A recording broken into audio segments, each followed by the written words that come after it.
is started back April 26, 2021. And I say I remember that date. I actually will always remember that day because on that day I had a massive ischemic stroke, cerebellar ischemic stroke, where basically I lost blood flow to the part of the brain that is responsible for coordination, speech. So for all intents and purposes, I should not be able to even be on this podcast, to be able to communicate, to be able to even stand up straight. So every single day since that day, I'm deeply grateful for the ability just to get out of bed.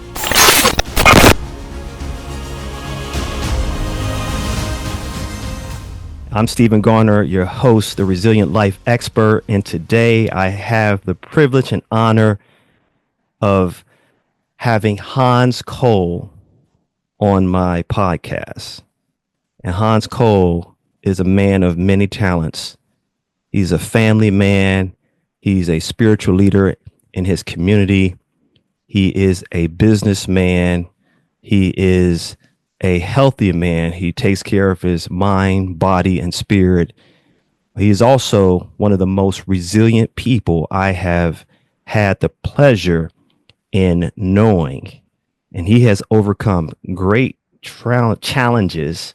And so today we're going to receive the cues for living a resilient life from Hans Cole. Hans also is a certified financial planner, Series 7, and it is remarkable to have been on the periphery to watch and sometimes participate in Hans' journey because we've been friends for a very long time.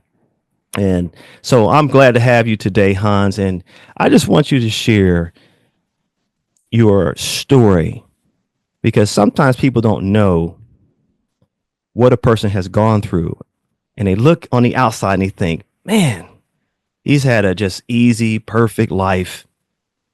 And I just want to be like him. And they don't realize the price you paid and the things you had to overcome to get to where you are. And I would like for you to start with what is the hardest thing that you had to overcome? Thank you for joining, Hans. Yeah, I appreciate you, Steve. That was an awesome introduction. I feel flattered by your description. And as far as the answering the question about what is the hardest obstacle I've had to overcome, I've got a story that doesn't necessarily start like a rags to riches story. I had a very good upbringing, both father and mother in the household.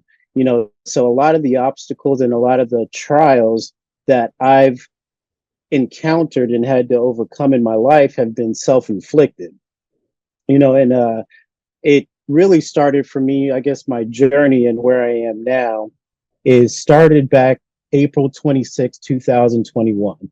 And I say I remember that date. I actually will always remember that day because on that day I had a massive ischemic stroke, cerebellar ischemic stroke, where basically I lost blood flow to the part of the brain that is responsible for coordination, speech. So for all intents and purposes, I should not be able to even be on this podcast, to be able to communicate, to be able to even stand up straight. So every single day since that day, I'm deeply grateful for the ability just to get out of bed.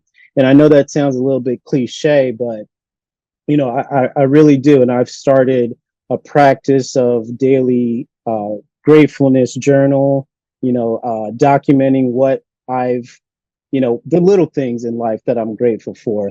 And and the reason I start there is because as far as what I've had to overcome, that stroke was as a result of poor lifestyle choices, eating the wrong way, eating at the wrong times, eating the wrong things, and a lot of bad habits that, I won't necessarily get into, but, you all can probably fill in the blanks.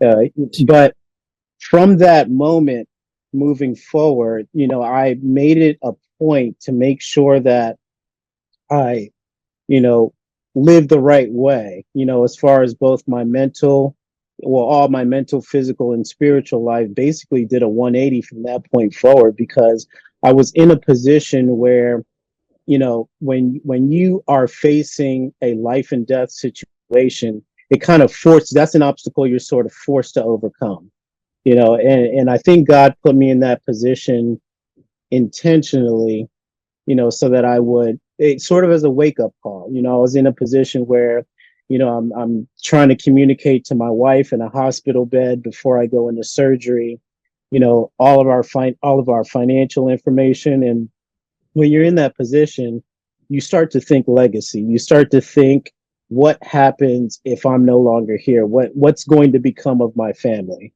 So that wake up call really, forced me to start thinking about, getting my life in order in every aspect of my life, from my financial life to my spiritual life, physical life, everything from that point forward. I was looking to optimize to get better, in every area of my life, so that my whole being, was something that would be, good, acceptable, and according to the perfect will of Christ. Um, but that's sort of a long-winded way to say that the biggest obstacle that I had to overcome is my mindset. Hmm. And I can't say, had it not been for that experience, I don't think I would be on the path that I'm on now. And a lot of people, you have two choices in a situation like that. You can take the victim approach. You can say, "Woe is me," and not, or you could take the victim approach and say, "Woe is me," and feel like, why did this happen to me? And after a while, and I can't say this happened immediately, but months after it happened, God put in my mind that it happened for me and not to me. Hmm. So I started to look at the silver lining, and that's how I started to transform my mindset and overcome the obstacle of limiting beliefs. And I think that's really the answer to your question there is overcoming limiting beliefs, as far as who I am, whose I am, what I'm capable of, how I'm, able to operate through life in a way that, is elevated above my prior lifestyle. So I don't know if that answers your question, but that's that's yeah, mindset is it's kind of cliche to say that, but it really is, it's a process. It's not a destination. It's something that I'm still working on a daily basis, but at least I'm intentional about it. I know what I need to do to overcome some of those limiting beliefs. I've identified those limiting beliefs, and I'm on a journey to overcome that and level up. Let me ask you this question. And I didn't want to ask you this, but I didn't have the courage until now that you agreed to even talk about this. You you're not a guy who's out of shape. So I mean, you've ran marathons, you've done, a lot of incredible things physically, and uh, I was just surprised that that happened to you, and I couldn't believe it. When I heard it, I just couldn't believe it. Uh, what were you thinking, man? Like when that happened, like what was going on in your mind? You can, I mean, that day I heard that you, for example, just get real specific. On that day, I heard you did your normal routine, which I thought was insane. You get up and run, I don't know, 5 miles or something like that. Mm-hmm. And Mm-hmm. you cut your grass, and we're not talking about 1 acre. I mean, you you have acres, and Mm-hmm. I think your wife told me you guys have, is it 70 plus acres? 106. 106. Okay, thank you. That's what I thought. So you cut, an estate after running 5 miles. You cut the grass, and this is a summer day, and then you go on to do your thing. And even while the stroke you were experiencing, you still were going. You were going. What were you thinking, man? Like at that moment. Well, so I didn't know what it was at first. I mean, when you have a relatively healthy male, 41 years old that, experiences something like that, stroke wasn't necessarily the first thing that came to mind. I'd gone to, and first of all, I guess just to kind of set the context and the setting, I live in a very rural area. There's not necessarily access to high level medical attention. The nearest, I guess, high level medical facility is 2 hours away from me, Vanderbilt, in Nashville. So I went to urgent care. They didn't necessarily know what was going on. I didn't know what was going on. I didn't have a lot of the standard symptoms, the slurred speech, the droopy face. That wasn't an obvious. There was no obvious signals as to what happened. When I did get the diagnosis, however, I saw several cardiologists, several neurologists who couldn't understand why. But for some reason, I knew exactly. It's like I replayed all of the previous bad habits, all of those nights out at the bar, like all of that came flashing back to me. Like it's almost like while the medical professionals were baffled as to why it happened, I knew exactly why it happened. Hmm. And sadly, none of them asked me any questions about lifestyle. They were quick to give me medication, and they ran all the tests. They found out that, I had plaque buildup in my arteries, high blood pressure.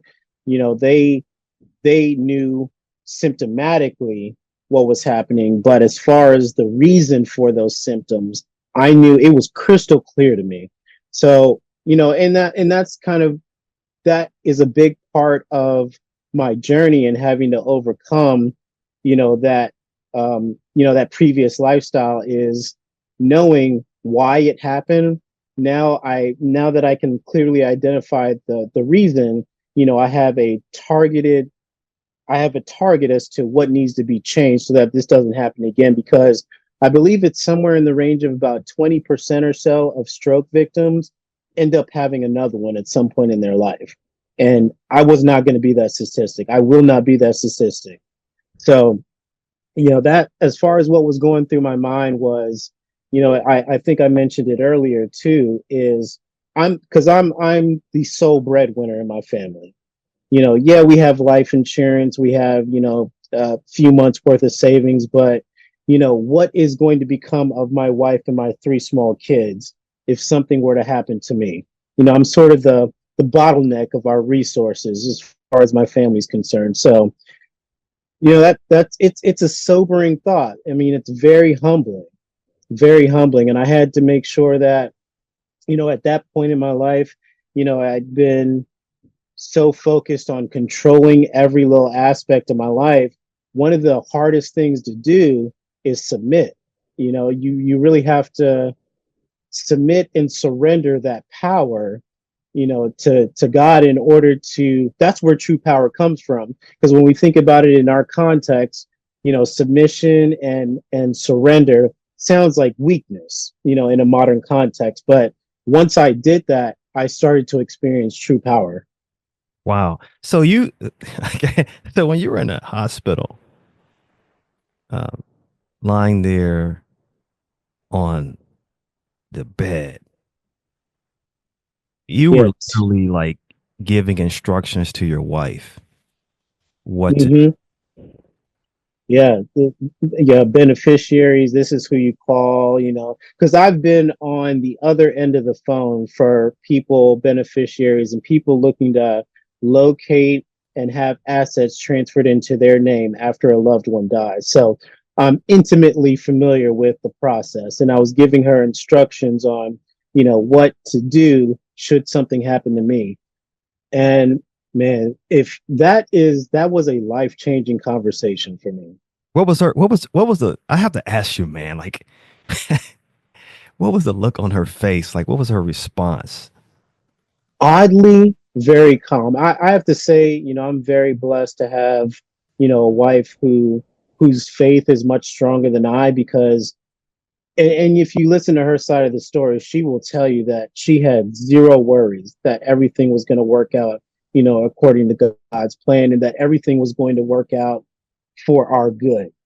I wasn't at that point in my faith journey, but she was oddly peaceful, oddly calm, and just, kind of nodded and said, okay. I don't know if she really registered the instructions that I was giving her, because in her mind, all of this was going to work out. And she's always been like that. So, yeah. Here you are, you seeing your mortality, giving Mhm. instructions that you typically would give to one of your clients, to your wife. Yes. It, the reality of death was potentially imminent, right? Hmm. Hmm. And at, in your mind, you said a lot of the scenes that you felt contributed to um, that stroke was flashing through your mind. Like, what were some of those scenes, man? Like, I'm just curious. Like, you hear people say, "I had a near death experience," or Right. Right. and I've heard them say, like, in panoramic view, they just my whole life flashed before me. Was that the case? In a sense, yeah. And what was oddly unique about the situation, at least for me, is not only did the images of those scenes, I also felt what it was like to be sleep deprived, to be out till 2 o'clock in the morning. And I felt of what it felt like the next day, the hangover, or, it's like all of those feelings and all of those images of years of abusing my body were condensed down into a flash, in a moment. It's hard to explain. I know a lot of people say that, but to experience both the images in your mind's eye, in addition to the feelings that came along while in those situations, it was like it was all condensed down into a moment. And these were and it was even hard to explain to the cardiologist and the neurologist that saw me. I was like, well, did anything that I used to do contribute to this? And they were like, no, it's hereditary. As long as you take this medication, you'll be okay. You'll avoid this situation in the future. Excuse me. But man, yeah, it was it was very sobering to get the answers to questions that not even the medical professionals could answer, as far as why this happened. It was very clear to me why. So now you um, are on the road to recovery. So you had surgery, right? Hmm. How long was the surgery, by the way?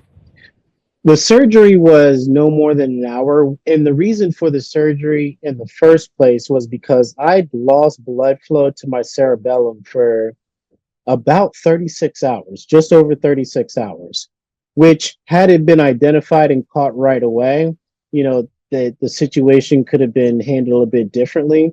But they literally had to remove a third of my cerebellum. So even now, the left side of my body, I'm very, I used to play basketball, I used to be very active, but anything that requires um, fine motor skills, it's still difficult for me. So I get a constant reminder of not just what happened that day, but what I was delivered from. Because for all intents and purposes, like I said earlier, I should not be able to clearly form a thought. If I do, my speech should be slurred. I should be walking with a limp, and I've got none of that.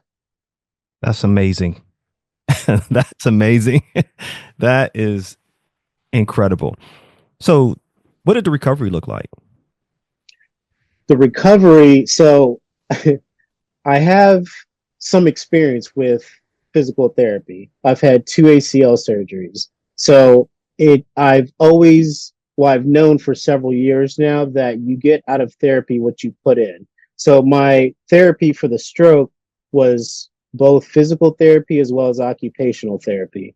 And what's odd about my therapy and my therapy sessions is the facility that I was going to twice a week for 2 hours was mostly 60, 70, 80-year-old patients and the best they're trying to do is get these people to walk straight or be able to walk with a cane. So I was rotating between three physical therapists and an occupational therapist, and the therapy the therapy protocol that I was on was was minimal. It was as if I was being treated as one of those 70 or 80-year-old patients.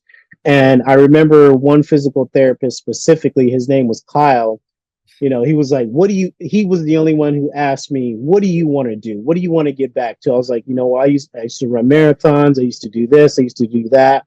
Like, I'm not just trying to walk again. I want to get back. I may not be able to get back 100% to what I used to do, but I want to get as close to it as I possibly could. So he was like, I got you. And he was the only one that would push me in those therapy sessions, past what he typically would do for 70 or 80-year-old patients. After we had that understanding between us, I went to the front desk and I asked them, from this point forward, I want you to only schedule me with Kyle for my physical therapy sessions, because I'm sure those other physical therapists might have been a little offended, but he was the only one who understood what I was trying to do and where I was trying to be. In addition to what Kyle had me on, he had me on like an advanced protocol that athletes would go through if they were trying to recover, from something like that. And what I'd also done is observed the equipment, the protocol, the different exercises that I was able to do in the physical therapy facility. And we're blessed here on our property where we have a separate building that we call a multi-purpose room. And, I went on Facebook Marketplace. I went on, eBay. I bought a bunch of used equipment and basically recreated the physical therapy facility in my own home. That's So I was doing two a days. I'd do a therapy session on my own before I went to go see Kyle in the afternoon. So I was aggressive. I mean, still am. Like, I'm still doing two a days now. Like, it's not just something I was doing for recovery. It's something that, has stuck with me and probably will stick with me, for for as long as I'm here, for as long as I'm able to keep up with that routine. But it's still a work in progress. We're 4 years, almost 4 years later now, and that I'm very blessed to have somebody like Kyle that pushed me, because after a stroke, the first 6 months after the stroke are critical. That's when you're going to see the most rapid improvement, and then the improvement kind of plateaus from there. But for Kyle, to have somebody like Kyle that asked me the right questions, identified where I needed to be, and pushed me to get there, everybody needs a Kyle like that in their life. when you were in there and you saw people who were old enough to be your grandparents, what did you think? You know, so so first off, I have a gentleman that I help. I'll say he lives in my neighborhood. He's 72 years old. He just had his leg amputated. He's lived a very poor lifestyle. He has diabetes, heart issues, you name it. He's got pretty much every ailment you can think of, even starting to, suffer some signs of dementia.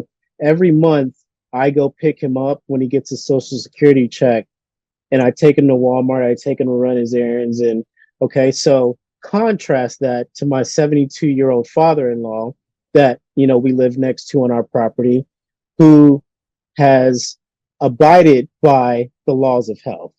He's out in his garden every day. He's still very active. He plays with his grandkids. Mind is still sharp as a tack.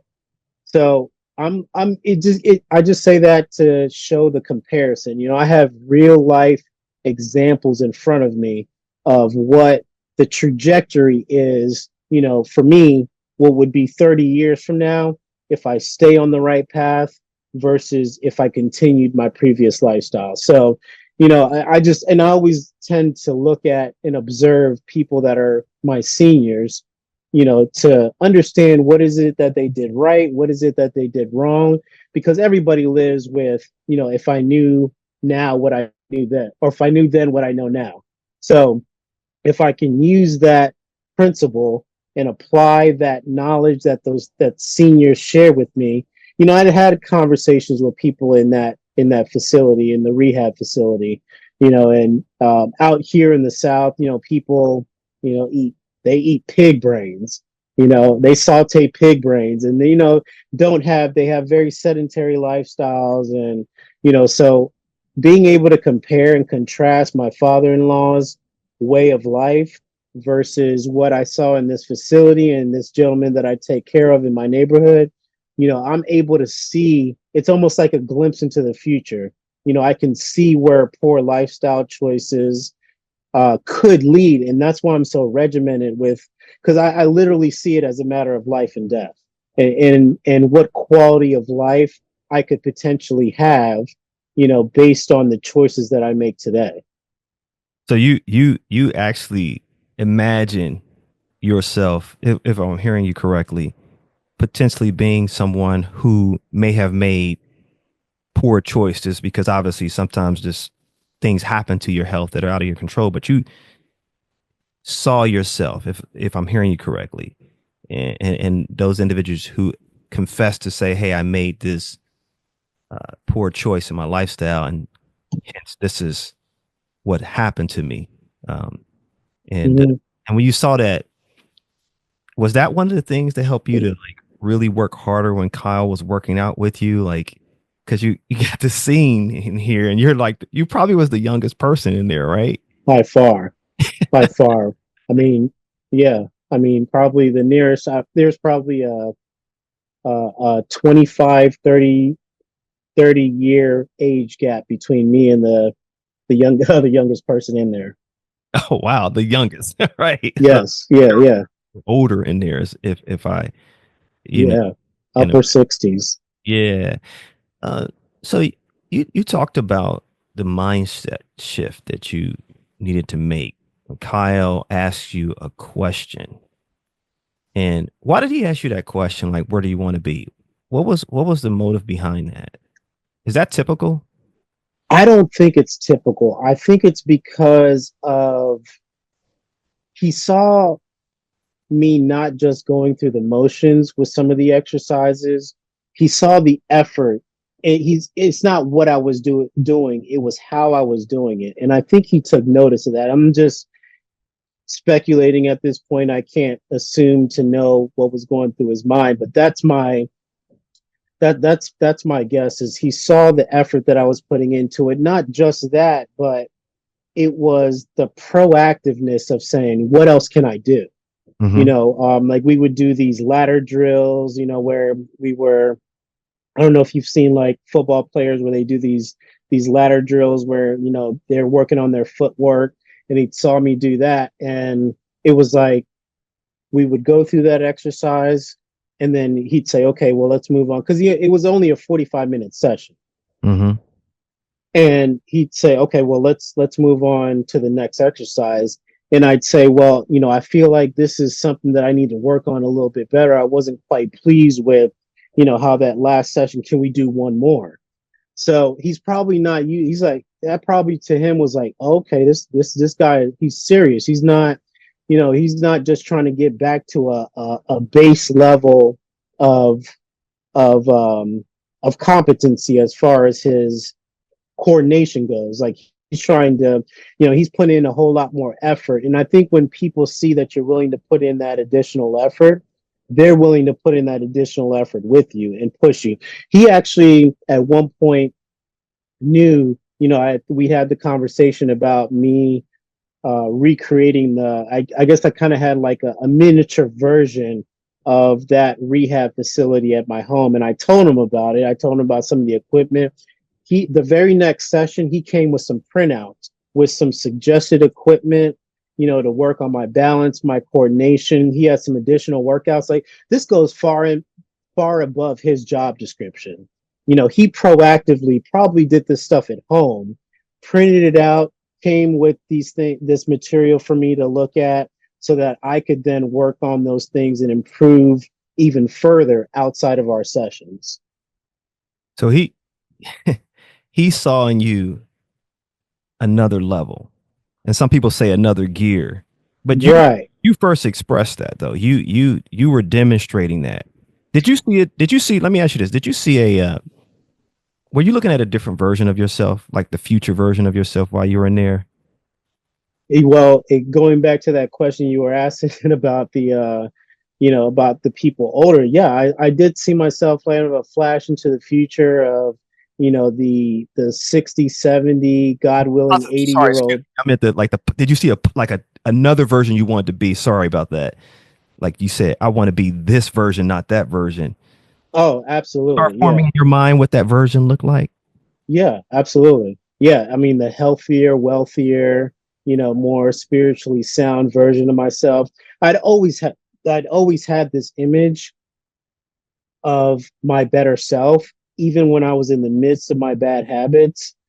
But that stroke and that whole process of recovery was sort of the catalyst that I needed to really spark actionable steps towards that goal. I mean, I think everyone has an ideal version of themselves, but bridging the gap to where you are now versus that ideal version and what it is required, because it requires, at least for me, there's a big gap from where I was to where I wanted to be, where I want to be.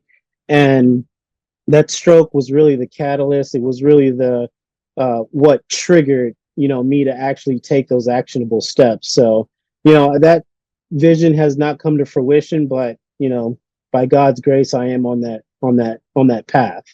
So how long did it take for you to get from that point where you were doing the PT to where you are now? When you say, well, I would say probably a year. Hmm. Yeah. I mean, that's the simple answer. It was a very long year. It was a very long year. I mean, I'm talking about waking up at 4 a.m., doing my cardio, going through my exercises. It's Yeah, and that doesn't stop. I think self development, any aspect of development, is an ongoing journey. There is no destination. So when you say to where I am now, it almost makes me feel like I've reached a destination, which I haven't. I'm still on that journey, but yeah, I would say a year to where I settled into, this is my new routine. Because even after the stroke, I was in the rehab. When I went to the hospital, I got out of ICU. I was actually in, I don't know what you call the other portion of the hospital where, you can have visitors. I was still asking my wife, hey, can you bring me Taco Bell? I don't like this hospital food. So, even right after the stroke, I still wasn't where I needed to be. It kind of took me some time, several months, for me to settle into what I would now consider to be an optimal routine as far as my, spiritual habits, physical habits, and that sort of thing. It took about, yeah, just over a year. So you change your diet, you change obviously your physical habits, you change your mindset, and you had this goal of who you wanted to be. And in your mind, it sounds like you're still on that journey to become that person. Am I hearing you correctly? Oh yeah, yeah, absolutely. I mean, I was actually thinking about this yesterday. I I think there's a lag between, at least for me, of where I am now as far as my mindset goes, and where my influence, my bank account, my, just my I guess my social economic status, that still needs to catch up to where my mindset is now. Hmm. So yes, I'm still on that journey, but I plan to continue to level. 2-3 years from now, that ideal version of myself may change. It may evolve. So I kind of feel like it's a moving target, but by God's grace, I definitely feel like I'm moving in the right direction. Do you feel like you have transformed your life into a completely different person? Like, do you feel like you're not even the old person you used to be? You know, I didn't until recently. I mean, that's a loaded question. You made a comment. We were talking offline one time. You mentioned that other people see you differently than you see yourself, Right. Right. and I definitely have changed. I recognize that. I do realize that, but to what extent I didn't really recognize that until Thanksgiving. And even now, when I talk to friends and people that I, used to associate with in my old life, they see things that I don't. And I'm not doing anything differently. We're reminiscing on old times, some of the stuff we used to do, but they're like, it's like I'm talking to a new Hans. And I'm not saying anything explicit. They don't know that I've changed my lifestyle. They don't know that I've changed, my eating habits. And these are people I'm talking to on the phone.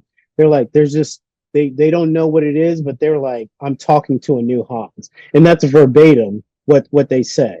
And I'm like, maybe the changes are more subtle from my perspective, but outsiders looking at me objectively are able to see a change that I'm not. So it's that it's that feedback that I'm getting that's helping me realize that there's a major change that's happened, but I I can only see it in a subtle way. They see it in a major way. What do you contribute to, or not contribute? What do you attribute to your ability to maintain your routine? Because I listened to you share your routine, and I was like, that's impressive, man. Yeah. And some people, you Um. heard about, in January this time, everybody quit New Year's resolution, but Hmm. you Hmm. don't sound like you have a New Year's resolution. You sound like you have a life resolution. So, Absolutely. Oh yeah, that's a good way to put it. what are you? That's a really good way. I'm just curious. And yeah, it's definitely it's not a power in and of my own will. It's definitely the foundation is in my spiritual habits. That's first and foremost. The first thing that I do in the morning is, mindfulness and a spiritual routine. That's before anything else. So that power, that willpower, definitely comes from the Holy Spirit. I don't know how other people like. I know everyone has to find that fuel. Like I know you and I talk about David Goggins a lot. A lot of his routine and a lot of his drive comes from a place of hate or fear or I that's not necessarily it for me. I think it's my connection with God that really gets me out of bed in the morning. Like even this morning, man, to get up at 3:30, it's Sunday morning. Like this is the day where you could be like, oh, I do this all week, and it's easy to compromise with yourself and be like, I'm gonna sleep this one in. I'm gonna sleep an extra. I deserve to sleep in an extra hour, but that's a slippery slope. And so I think it's twofold for me. Number one, the power of the Holy Spirit that keeps me going, and also the fear of slipping back into that old self. I never want to go back to that. So that's because when you do it once, when you compromise once, that that habit of compromise, it's easy to lie to yourself, and it's easy to compromise with yourself. Like this morning, I could have said, it's 15 degrees outside right now. I don't want to get up. I don't I don't want to do a cold plunge this morning, but I get up. I do it because of the danger of slipping back into that old self. And for me, it's literally a matter of life and death. If I that next stroke could be the one that takes me out, and my family's having to scramble trying to figure out, how they're how they're going to move forward without me. Yeah, you That get that thought haunts me. yes, you get up early in the morning and you prepare your mindset the first thing you do, what what do you start thinking when you're getting Start. prepared for your day? Or, what do you start thinking? Yeah, so I look to strike a balance towards being ambitious to accomplish goals in the future while at the same time being grateful for where I am now. And I don't have to search very far. I mean, just the fact that I got up in the morning, that I'm able to, lead out in different ministries at church. I'm not speaking with a slur. I can walk straight. Like, I don't, after the experience that I had, I don't have to look very far to find things to be grateful for. But I do. That's the very first thing. I have a gratefulness journal. I take 10 minutes every single morning and just word vomit on a piece of paper everything that I'm grateful for. And that spirit of gratefulness, that gratefulness routine sets a foundation for a positive mindset for the rest of the day. And what I also found in doing that is knowing that that's a daily routine. My entire point of view on the day is I'm constantly searching for things to be grateful for because I know I'm going to have to journal them the next morning. So, a lot of people go through life with kind of a pessimistic, woe is me. And so even in what could be viewed as a seemingly bad situation, I'm trying to find the good in it because I know I have to journal it the next day.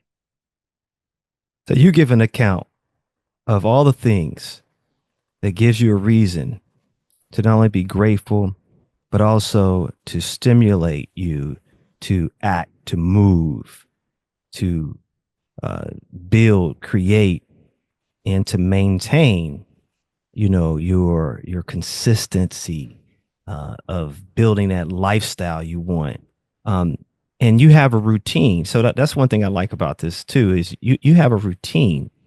Did you map out your routine? Did you say I'm going to do these things? Like, did you put it on paper, or how did you come into that routine? Yeah, I've put it on paper. It's definitely evolved over time. I think it's continuing to evolve, but I have my core things as I'd mentioned, like, the spiritual, the physical, supplementation. It's been trial and error for the past, 3 or 4 years. But it's it's not as formal as I'd like it to be. It's habitual enough to where it's just ingrained in me, and I know what's going to happen, in 15-minute increments in the morning. But it's a work in progress. It's constantly evolving. I think it will continue to evolve based on the evolution of my ideal person and who I'm looking to be.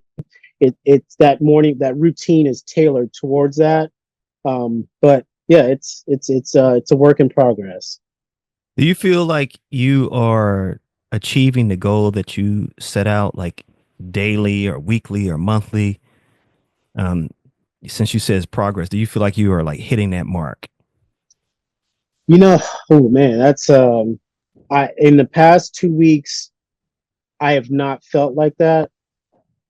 And what I've done is, let's say, for instance, I have a financial goal.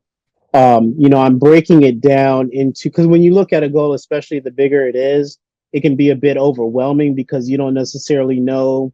You're looking at this big goal and you're looking at where you are now, and it seems like such a long journey to get there. That's why a lot of people will quit or not even pursue because of the fear of what is going to need to change, what they're going to need to sacrifice, and what is required to meet that goal. For me, what I've done is broken it down into micro goals every day. Okay, what am I going to need to do to get 1% close? Because, if you can move in that direction, we live in a land of opportunity where it's inevitable that you will achieve that goal if you're making some progress towards it. But when you're and this is just me, I know, I have enough self awareness to know, how I can move towards goals is I just look at what do I need do today to move closer to that goal.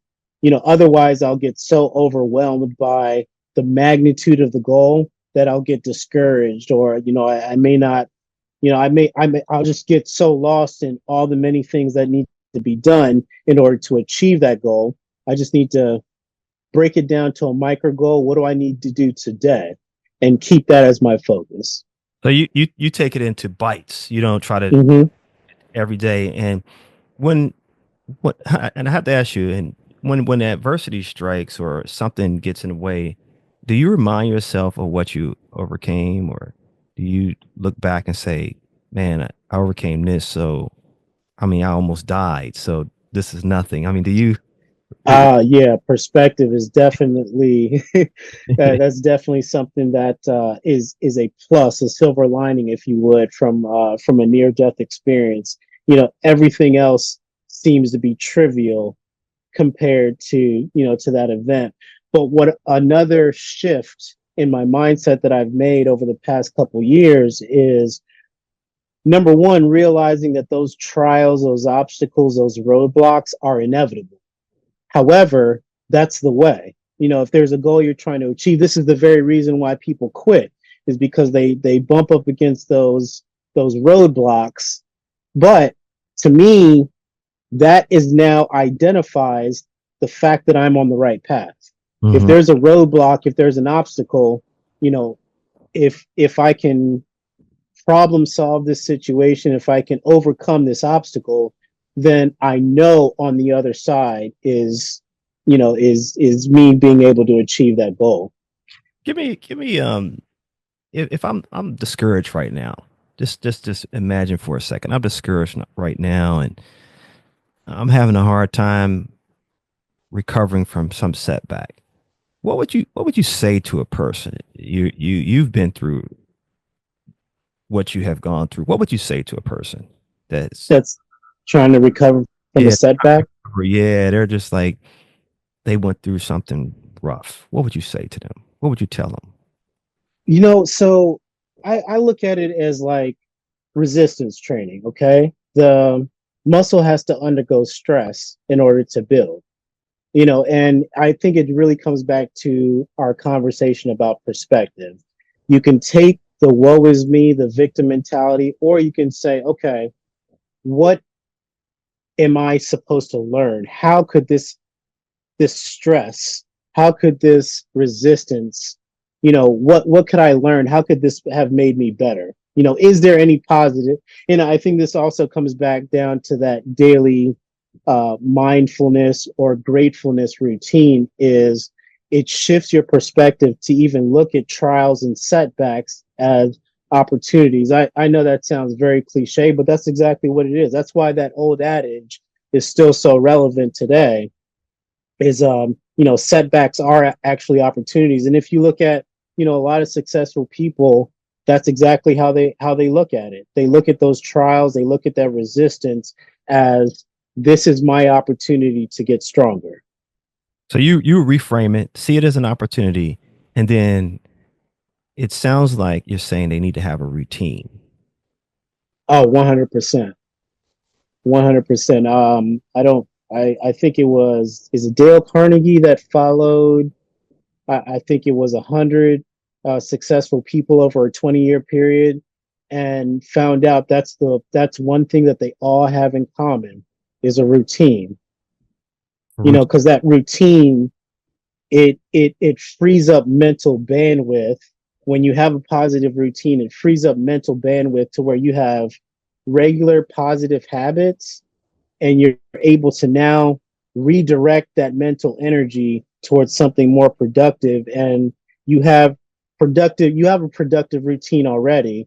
Now that mental energy can be focused on something that's going to help you move forward towards your goals. Yeah. So how does your family feel about you right now? I mean, you got three beautiful daughters, a wife. Do they do they also see, man, you're a different person? Like this is a new Hans. you know they do. And honestly, Steve, that's a challenge, because when you make some of the dramatic changes that I've made, it can be inconvenient for some people. They don't like to hear me making noise around the house at 3 o'clock in the morning, working out downstairs and, or if I've got, something, if I've got a deadline, I make non-negotiable contracts with myself where something has to be done. And sometimes that comes at the sacrifice of family movie night or, so that work-life balance is challenging to find, when you're laser focused on a goal. I'm learning right now to be a bit more flexible, understanding that things don't have to necessarily be so rigid because the very thing that I'm working towards for the betterment of my family, I don't want to sacrifice them in that process. Yeah. Yeah. Because it's all about the relationships, right? Mm-hmm, That's mm-hmm. why you're taking care of yourself so that you can Right. have meaningful, Enhance those relationships. Right. meaningful. Yeah. That I Mm-hmm. think that's the pursuit of happiness that we all are looking forward to. Yeah. Hans, I really appreciate you today, man. This has been a wonderful uh, conversation, man. Your education, I learned so much from you, and I just feel privileged to be uh, a part of the journey. Looking at your transformation. And oh, by the way, I feel the same way as other people do. I'm like, this is a new Hans. I mean, when I talked to you after after that event, and you start making those changes, I said, man, this is a different dude. Like, By and God's grace. you've transformed in every way. I mean, your mind and body. I was like, wow. Your wife showed us a photo. I said, man, that's a different dude, man. Yeah. I dropped 50 pounds. Yeah, man, that's what I'm saying. That's crazy. 50 pounds, man. And it wasn't Mm-hmm. for obese. So Yeah. it's just amazing. The 50 pounds, you tightened it up. Yeah, it was I spoke to a cardiologist who did I think it's a sonogram of my arteries and said, man, you got so much he was like, I got 70-year-old patients that got better arteries than you. And I was like, and it wasn't so much of a journey of trying to lose weight. It was just getting healthier. It was everything that I eat.